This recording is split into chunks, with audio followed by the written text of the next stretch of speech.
I told you an hour. Do you want to stick around for a little longer? Oh, yeah. If you got to Yeah, go. no, I got a few more minutes. I'll stick around about another 30 minutes. I see some people are commenting that they feel like I'm too harsh on AEW. Here's the problem.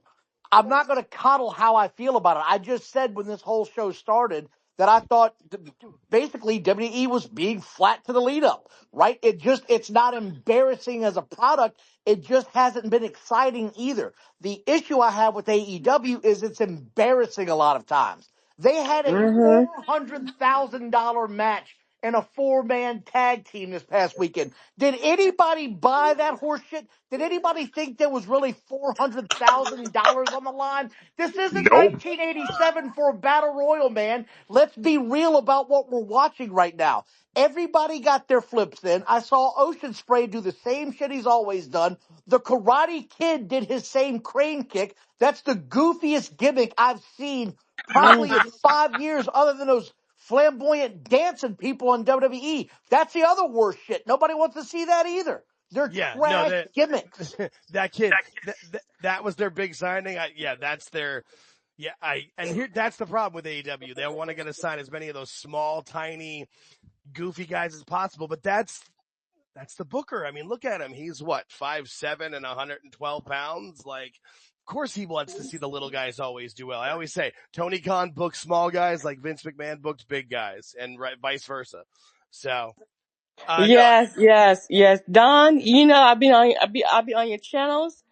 I've been on it. I know how you feel. I agree with you, but I agree with you, Don. Oh, Lincoln, I saw. Well, Julian, you had your hand up, but I saw it went down. If you have something to say, just by all means, kind of chirp in there, Julian. I know he's a usual guest with us here, so we appreciate you. But if not, I saw Lincoln's hand go up. So, Julian, go ahead if you want to, buddy. Hello? Yeah, what's up, buddy? So are y'all ready for Thursday? New Japan versus WWE? This week going into it, I feel like there's my schedule's pretty busy. Bloodsport. Basically, it's just New Japan versus WWE on Bloodsport. Basically. Oh, I forgot about that. No, I mean, I'll definitely watch the highlights and I'll probably check it out. I wish I had more time for stuff like that, but I think it's really cool to see that WWE is letting their talent kind of go do those things. I think it's, especially for the people that they're letting that, don't really have a lot to do on television, but they're a good hand to have around. They do a lot of good coaching, you can see. So I think it's cool they're doing that. Hey, Don, we've touched on WWE, AEW. Do you take a peek at NXT at all, buddy? I don't watch NXT routinely. If it's a big show, I'll check it out. But, I just don't have enough time in my week to eat up all that wrestling. There's a lot. This is the other part that I really do enjoy about WWE being on Netflix. I can fast forward to shit that just doesn't really concern me or I don't care about. And this is the part that I think a lot of wrestling fans are having a hard time dealing with. I don't care about all the storylines in WWE. I really don't. Some of them grab me, some of them don't. I'll watch it if it grabs my attention, but that's what I mean about it doesn't embarrass me, but it's just sort of flat at times. So NXT is one of those deals where I can take it or leave it. If I know they've got a main course entree I want to dig into, I'm going to watch it. I'll watch it then. Yeah, no, I get you. I respect that because there's definitely the thing I like about NXT. One of the reasons I do watch it every week, although a lot of times I'll record it and watch it like Wednesday or whatever. But I like seeing the progression of people. It's kind of like you can see them. There's people that when they first start, you can see how rough around the edges they were, and to see their progression going forward. But yeah, there's definitely some storylines where like when those people come on, I'm like, oh good, I can go back to cooking or take care of something else. But it's NXT pay-per-views are great. Yes, I was just going to say their PLEs are almost always fire. Like Shawn Mike. And I will check those out from now and then, but I'm not going to religiously watch them. The one thing I will say that's been the best thing is now that Vince McMahon is gone, stop changing their damn name. Yeah. Thank God. Yeah, that's terrible, especially for because even the casual fans will at least know the NXT stars, like when they're going to come up, at least what they were called, or, oh, I've heard this guy was this. And then, funny story. I was actually at the, main roster live debut of Max Dupree. that happened in my city where he was in the middle of the ring doing the maximum male models in the ring. And it was, you could just, the crowd, all of us were like, the fuck is this? This is like, this guy's LA. And like a couple people of us knew him, as Eli Drake from TNA. I didn't know much, but I'd seen like the Shoes of a Champion promo and enough things of it. And he's doing that. And everyone's just like, this is actually terrible. And within weeks, he had been moved off it. But yeah, I will never forget Max Dupree because I saw him live and in person. I'm one of like maybe 8 crowds that saw that in person. Woof. It wasn't good. It wasn't like a thing to be proud of, but we've seen it. All right, Lincoln, you up next, buddy? Yeah. What's up, Yeah, Lincoln? guys, no, I was just going to say, to go back a second, what I was talking to Jake the other day about, AEW doesn't care about the story. Even Will Ospreay said it in that interview that I watched. The match is the story and nothing else matters. And that's not a formula that works. No, well, they're proving that every week. And Will Ospreay is the prime example because like when we were last week on this show, we did a preview of each of the matches and like both Phil and I, our preview of the Ospreay match as well, he's going to do everything he can do. And one of those moves will get the win. And this Kevin Knight kid will technically look great, I guess, but he's going to lose and he's going to lose clean. And why? Then they're going to have like an 18-minute match that, Ospreay saves nothing. Nobody in that company knows anything about the law of diminishing returns. That's really what it comes down to. It's the law of diminishing returns. We're just going to do everything we want to and move from there. And that's it. And have anybody watched Evolved yet? I've caught Evolved little bits, but I haven't watched it. I haven't watched a lot just because similar to what Don was saying, I haven't had time. But what's cool is I've been able to like put it on and kind of skip through different things if I. Exactly. I love Zeta Steels and Joe Cappuccino. Oh my goodness. Some of those are going to go a long way. I'm like, I have been enjoying Evolve. And it's a great, I don't know where you guys all find the time for. Well, a lot of stuff you could put, because it's on streaming, you could, like for me, I throw it on. I forgot about that. Yeah, like you was cleaning up or trying to do something. So a lot of times I'm not watching, but I'm listening and catching parts of it. But it's the closest thing that you could have in today's world to the territories. Of actually having a place where people can go work in front of a live crowd and, improve and, to pardon the pun, but evolve. It's one of those things. It's just, there's nothing as great as the PC is, and it is wonderful and they need to have that and people can work out in there. Every person who's ever done this will tell you there's nothing like working in front of a live crowd. And that's why even with WWE not doing as many main roster house shows as much as they used to, the NXT kids, they do, I think they call it the coconut loop or something funny like that, but they do smaller shows in Florida where they do high school gyms or YMCAs and stuff like that. And that's great experience. And you can see it in a lot of them where, at least the ones who pick it up, guys like Trick Williams or Lexis King, where, I mean, when Lexis King was still Brian Pillman, like he's still rough around the edges for sure, but you can see like, oh, he actually can take coaching and he's getting better. So no, I really I enjoy it. So. Yes. I like to watch Evolve before I watch AEW. Oh yeah. No, I'm not watching AEW. It's not going to be good. I'm like, let me watch Evolve. Don, are you good still or you gotta go? The one thing that Cody Rhodes said that really got my attention a few years ago was that he was disappointed that the AEW house shows weren't being continued because he said everybody needs work in the ring to get better at their craft. And I think that's why you're seeing so many guys and gals stay longer in the NXT shows because those house shows are getting cut out now. And they really do need that extra time to learn how to work in the ring. There's people I wish they would call up from NXT now. One of them being their world champion. I wish they'd call up the NXT champion, but they still feel like he needs work. So I'm not the guy behind the ring. I'm not the guy behind the ropes. I don't know what's going on back there. If they say he still needs work, I'll believe them. Yeah. Well, and it's one of those things that at least he's getting constant main event time and he's getting time each week where, there's not going to be any loss in the shovel. And what's cool about NXT is they really are like anytime not that I watch a lot of the CW, but every time I see the CW, there's a commercial for it or an ad, like they're being heavily promoted. And so, it's kind of cool to be that early in your career and being the face of a network. Cause Oba Femi's great. I feel like Trick's going to go up sooner, but Bronn Breakker is the prime example of why it's not the worst idea to keep somebody in it. Cause he was in NXT. Everybody was saying he was there a year too long.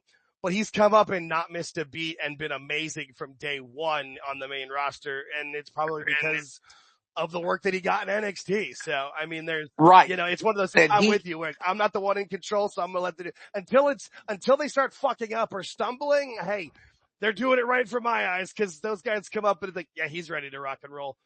Yeah, and you can clearly see that guy is going to be the future of that company. I have no doubt he's going to lose the Intercontinental title here soon, because he's going to get that major league push coming up real soon. Yeah, no, it's funny. When I first saw him, I kept saying like WrestleMania 45 main eventer, and then I was like, maybe it's 44, maybe it's 43. And he's the future of that company, and the feud that him and Jacob Fatu eventually have is literally going to feed generations. Like, that's like, holy shit, that's going to be an amazing.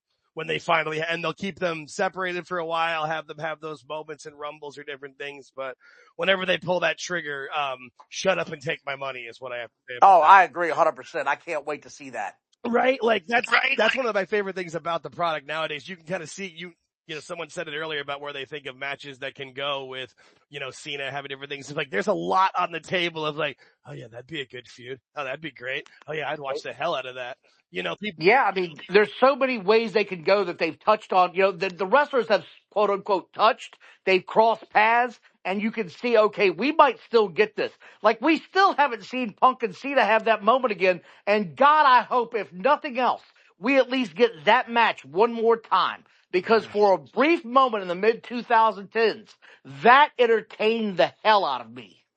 Oh yeah, yeah, that was good TV. What is it? 2000. It was the one thing, and Money in the Bank. That was the one thing in that era that was good. No, you can go, George. My bad. Sorry.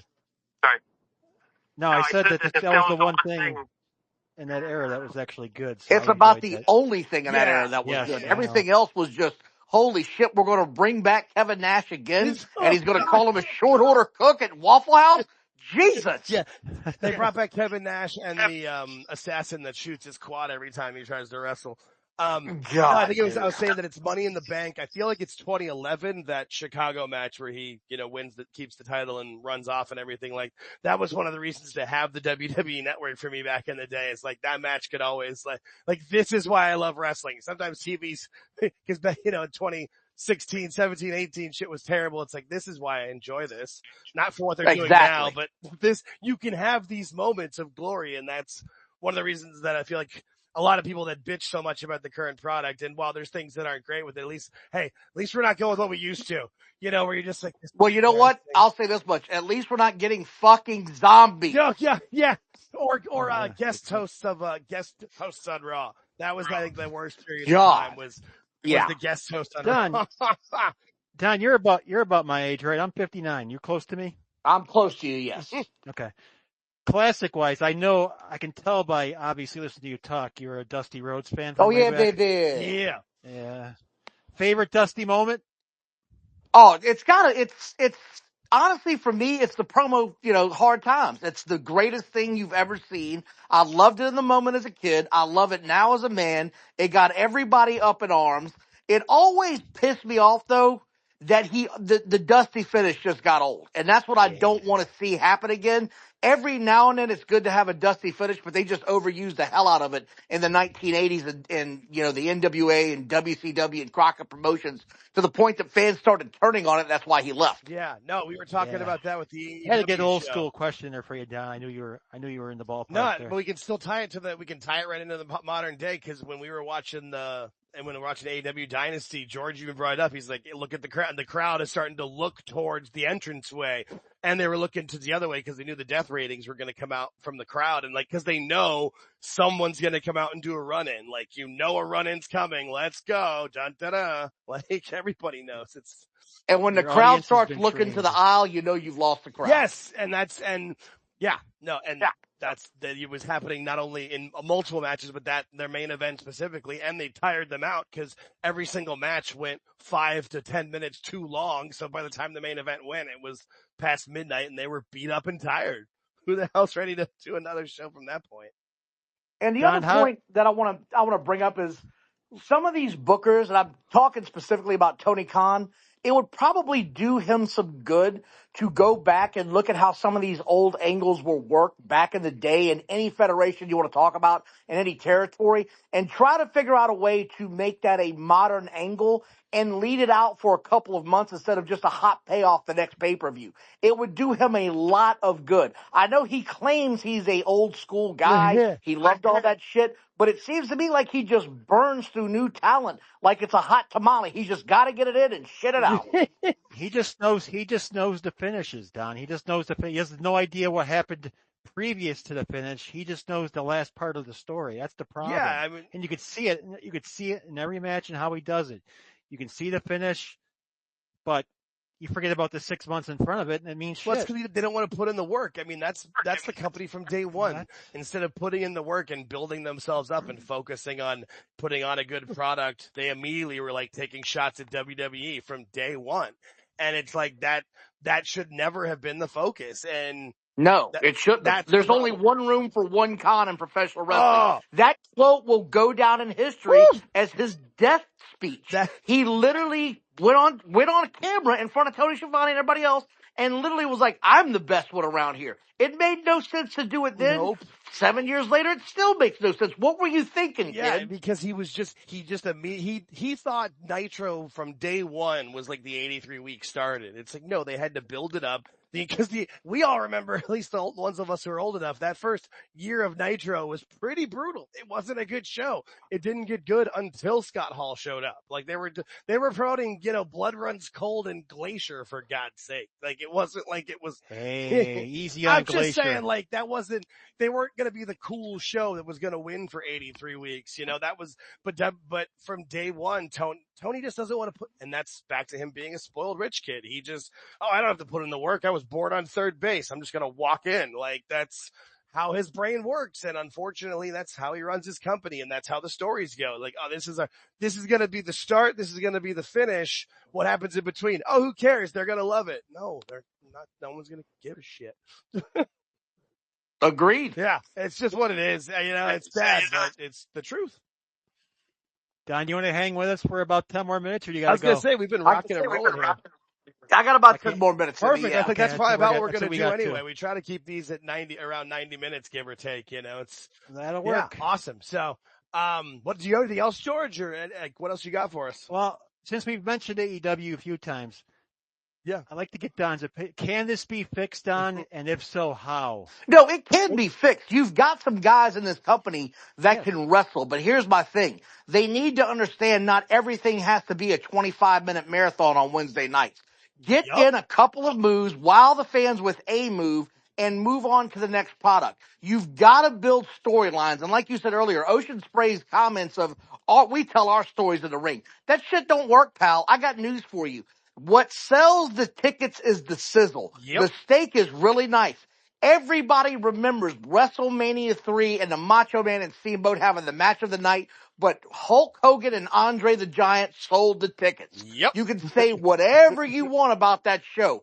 Everybody showed up to see that match, and the afterthought was, damn, Macho Man and Steamboat put on a hell of a match. But did you see Hogan slam Andre? That shit was crazy. Yeah. No, 100%. Yeah.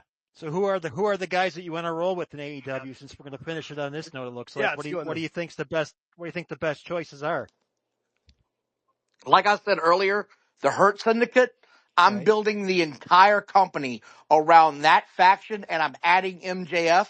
And he doesn't need a mouthpiece, which is what adds even more flavor to that sandwich. I don't have to give him a mouthpiece. He can come out there and cut a promo. However, having said that, I don't want him doing what he did with Jeff Jarrett a couple of months ago. That was awful. Yeah. There doesn't need to be back and forth 4 times. And he doesn't need to get super pissed all of a sudden. Like I feel like every promo he would do start his cool and then he's screaming like, well, calm down. It's okay, buddy. And that's the other issue is that for a long time, every promo he did ended up with him screaming like a rabid Wolverine instead of saying the calm guy that got him over where he just cut vicious promos. You should have a back and forth one time and then it's a go home moment where either they get ready to come to blows and everybody runs in or they come to blows and somebody gets over for whoever's going to lose because that's the formula that works, right? The guy that's going to lose gets over on the other guy. That works for a reason because you want to see the other guy get his comeuppance. Somebody goes over, somebody gets over. Yeah, that's the group I'd start with right there. I'd fire the Young Bucks day one. First thing I'd do. Yeah. Yeah, I agree. And Samoa Joe's another one that I would put in there that like he's clearly he can work. He's a star. There's stuff you can do there. You can have him and Bobby Lashley have a great feud or whatever. But yeah, no, there's definitely some talent there. But it's who's going to actually listen to coaching and who isn't lost their damn minds. And Ocean Spray, like I said, stop having him wrestle every Wednesday night. Yes. He is supposed to be your star. He doesn't feel like your star anymore because I see him every week. I don't see CM Punk wrestle every week. I don't see Cody Rhodes wrestle every week. That's what makes them special when they have a match. I've got to tune in to see how this match is going to go. They entertain me in the ring with their promos. Yeah. The match, if it's great, is amazing, but I'm still going to watch because they can wrestle, even if they're not the quote-unquote best wrestlers I'm ever going to see. They talk me into the arena. Yes. I don't know that Ospreay is ever going to do that with the way he gives his promos. He gets a little bit, too hyper at times. Yeah. Maybe he needs a manager and give him a couple of lines until he can speak, for the best part, American. Because right now he's still way too British in how he does a promo, in my opinion. Yeah, I feel like it wouldn't be so he's bad. tough to understand. I feel like if he but you nailed it with the hyperness. If he slowed it down, he would be okay. Like he would enunciate more and be able to speak. But he starts to get in that and it starts to all kind of mush mouth itself. And yeah, like for him, but you nailed it. Like it's again the law of diminishing returns. But I also feel like that's Tony trying to like at least be able to advertise him to try and sell some tickets to these houses. Cause if you're a fan buying a ticket, at least with this company, you're going to be a little bit more inclined to go when it's Ospreay, but woof, it's not. But again, advertise him as being there. Don't advertise the match. Also tonight on the card, Ocean Spray will say some shit that you will try to figure out what he says later. That's what you advertise. Yeah. And then if you want to put him in a match on like a 5 to 10 minute dark match after the show where he beats somebody, and that's what the WWE does, and that's why they have a winning formula. Yeah. It's not an advertised match. It's after the show's over with. Yeah. The cameras aren't rolling, and you give the paying customers their money's worth. Oh, by the way, you didn't think you were going to see this match. Guess what? Surprise, mother suckers. Here we go. Yeah, they bring on, Cody Rhodes has been on a bunch of those shows that he's not on TV, but he comes up for the live crowd because they know those kids that are dressed up as him are there to see him. And they're going to get to see that moment. And guess what? They're buying a ticket for the next show. Bing, bing, bing, I bing, can't wait. Exactly. It's a business. You run it like a fucking business. Awesome. That's awesome. Yeah. Yeah, you do such a good job, Jake. I agree. Yeah. Hey, Don, you want to tell the people where they can find you? Yeah, we're on YouTube at the Squared Circle Maniacs podcast. It's me and Johnny Bottles. He's been in here for a little while. Listen, don't think I don't see you, Johnny. I see you in there. But yeah, I appreciate you guys letting me on the show tonight, man. It's been a lot of fun. That was a lot of fun. Thank that was you, a good John. time. Thank you for coming out with us. That was a good time. I feel like this is a good spot for us to end here, George. We've been going almost the 90 minutes. Yeah. So No, perfect. You got a lot of stuff into that. Yeah, no, it's a lot of fun. Shooting I finished my water. I drank. Yeah, that was a good show. We ran through. That was a lot of fun. That was good. So. Yeah, stay tuned to the YouTube channel for our and X. I'll make another little quick thumbnail of what exact time we want to go. But yeah, we'll try to base it around to we'll make sure that we end it before any of the live watch-alongs go, so that everybody can hang out with their favorite watch-along and enjoy night 2 of WrestleMania. Because it's gonna be a party. All right, folks. Thank you. Thanks everybody. We'll see you next week. Bye.